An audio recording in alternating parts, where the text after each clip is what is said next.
from the CBS 3 studios in Philadelphia, this is Eyewitness News.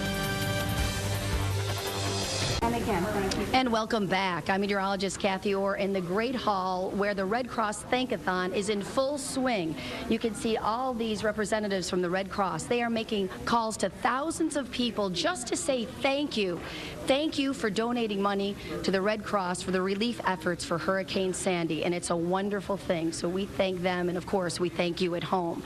I'm joined right now by the CEO of the Red Cross of Southeastern Pennsylvania. This is Judge Renee Cardwell-Hughes. Judge, this is a great event. What do you hope to accomplish today? It is so important that the community understand that the power of the Red Cross occurs because of the generosity of our neighbors, our friends, our families. So it seemed appropriate that on this one-year anniversary we would say thank you. We also want to share some information about how those donations were used. So we'd ask people to go to our website, redcrossphilly.org, and they can find out everything about what happened with Superstorm Sandy relief. And really, it would not have been possible without this wonderful community.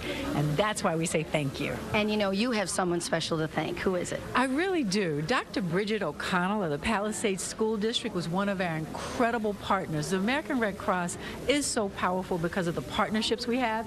And Dr. O'Connell came down today so that we could say thank you for the incredible work that was done at Palisades School District. Yes, thank you. And let's hear, what did you do, Bridget? I know you opened your school. We did. We opened Palisades High School to be used as a Red Cross shelter for 8 days, and Palisades School District could not thank the Red Cross enough for the partnership that we had with you.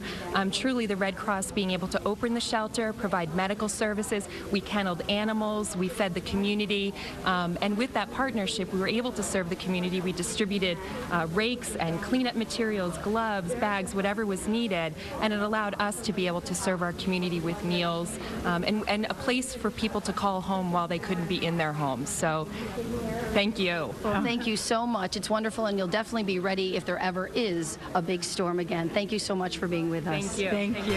And many people like you took time to help those in need when they needed it the most. The Red Cross Thankathon is underway here at our CBS 3 studios. Right now, the Red Cross calling thousands of people who donated money to help with Sandy relief efforts and say thank you. We want to go back live now to Chris May in Maniloking, one of the communities hit hardest by the storm. Chris?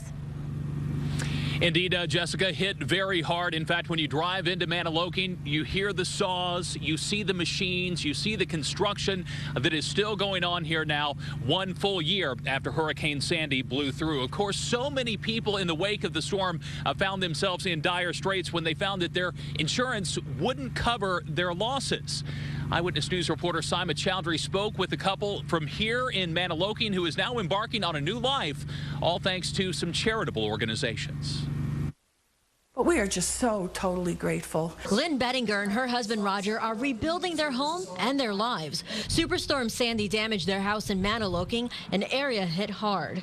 They've lived here for more than 4 years. When Sandy hit, the retired couple was on vacation for a week in North Carolina. And when we watched it on TV, we were really quite numb. When they came back, they found everything soaked and water marks 5 feet high. When you say everything is gone, I mean, even your washcloths are gone. The Bettingers did not have flood insurance. They had to replace everything, including floors, cabinets, and appliances. The clothes dryer, I opened that up, was filled with water. The kitchen cabinets were filled with water. The pots had dirty, mucky water.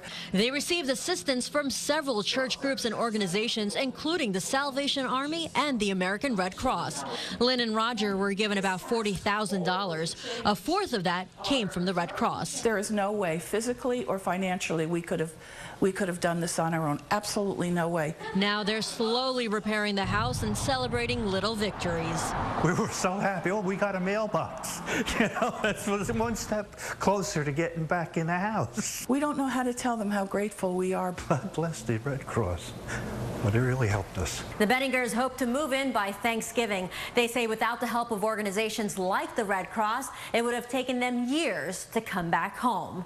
In Maniloking, Simon Chowdhury, CBS 3 Eyewitness News. So many volunteers and people who made donations certainly heeded the call for service in the aftermath of this disaster 1 year ago. And tonight, it's the Red Cross that wants to say thank you. We turn to our Kathy Orr, who is live in the Great Hall with more on that now. Kathy? Kathy? Chris, we're calling it a thank-a-thon. Today is a day of thanks. Volunteers from the Red Cross are making thousands of phone calls just to say thank you. Thank you for donating your time, your money to these efforts, the efforts to help in the wake of Hurricane Sandy. It was an enormous undertaking, and I want to introduce you two very special people from the American Red Cross. This is Clifton Salas and, of course, Tom Hayes. Clifton, during this disaster, you were sent to New York City. How do you mobilize and get your people to where they need to be in a city during a major disaster? Hey, Kathy, this disaster was unique in so many fashions. We had resources that came from across the country where we look at